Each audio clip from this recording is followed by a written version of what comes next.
Picture this. You're desperately trying to apologize to your dad, but he's literally screening your calls like you're a telemarketer selling timeshares. Except in this case, you're a prince. Your dad's the King of England, and the whole world is watching this family drama unfold like the most expensive soap opera ever produced.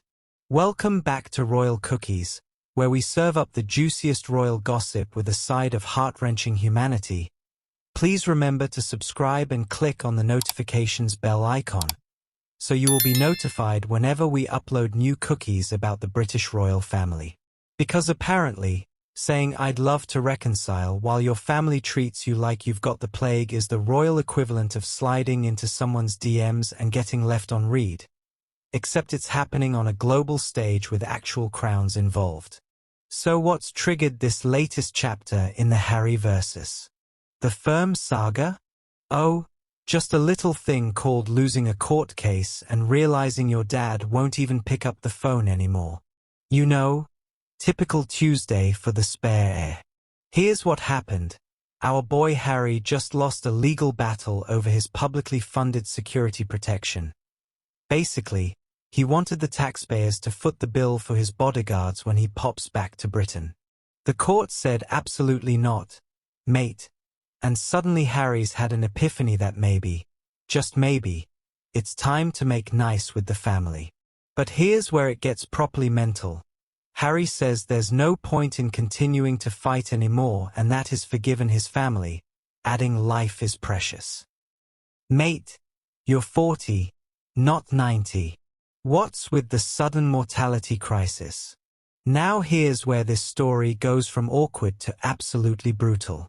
Because while Harry's out here making public declarations about reconciliation, King Charles has apparently ghosted his own son harder than a bad Tinder date. According to Harry himself, the court case with his father, King Charles III, over security protection led to a cutoff in communication. Let me translate that from royal speak. Dad's not returning his calls, texts, or probably even his Christmas cards at this point.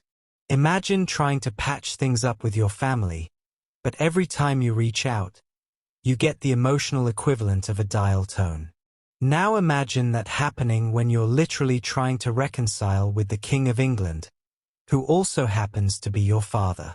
That's not just an awkward family dinner conversation, that's constitutional crisis levels of family dysfunction. And get this, Harry's been making these reconciliation noises for months now. He told BBC News that there have been so many disagreements between myself and some of my family, adding that he has now forgiven them. But forgiveness is a two-way street. Harry, you can't just declare reconciliation like you're calling shotgun on the front seat. It's like trying to fix a broken marriage by buying flowers while your spouse is changing the locks. Plot twist alert. Because just when you think this story couldn't get more dramatic, it turns out there are actual secret meetings happening behind the scenes. According to reports from just this week, senior aides to King Charles III and Prince Harry were pictured meeting in London on Sunday, fueling speculation about a royal reconciliation between the estranged father and son. The Mail on Sunday got photos of these secret rendezvous, because apparently, even royal reconciliation attempts can't escape the British tabloid paparazzi. It's like a diplomatic mission, but with more tea and less international law.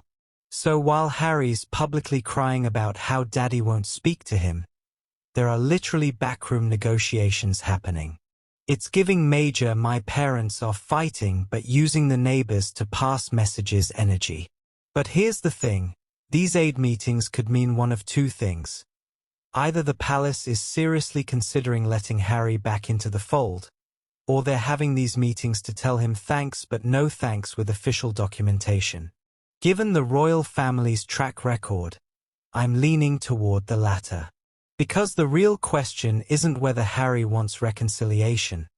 It's whether the royal family is actually willing to let him back in after everything that's happened. Right. Let's talk about the elephant in the room, or should I say, the crown in the room?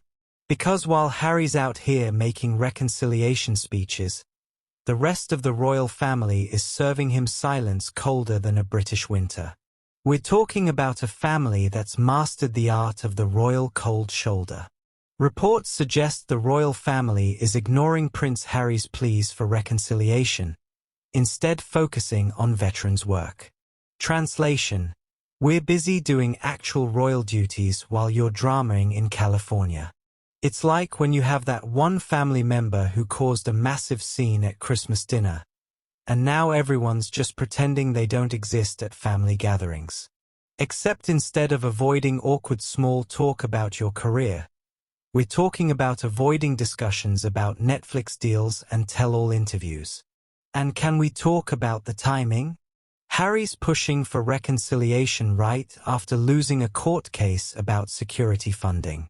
It's giving major "I only call when I need something" vibes, which is exactly the kind of energy that makes families circle the wagons. The royal family's response? Professional-level ghosting. They're not even dignifying his reconciliation attempts with a public response. It's the royal equivalent of leaving someone on read, but with constitutional implications. Because let's be real, royal cookies fam, this isn't just about a family spat that got out of hand. This is about fundamental issues that go way deeper than "sorry, I said mean things about you on Oprah." First up, trust. When you've spent years airing your family's dirty laundry in public, from that explosive Oprah interview to the Netflix documentary to the Spare memoir, you don't just get to say "my bad" and expect everything to go back to normal. Second, security concerns. This isn't just about Harry wanting bodyguards. It's about the fundamental question of whether someone who stepped back from royal duties should get royal-level protection. Harry has a mixed record in court cases, having lost a related case where he sought permission to privately pay for a police detail. If you're obsessed with royal strategy and environmental impact like I am, make sure you're subscribed to Royal Cookies because we're serving up the most sustainable royal content on YouTube.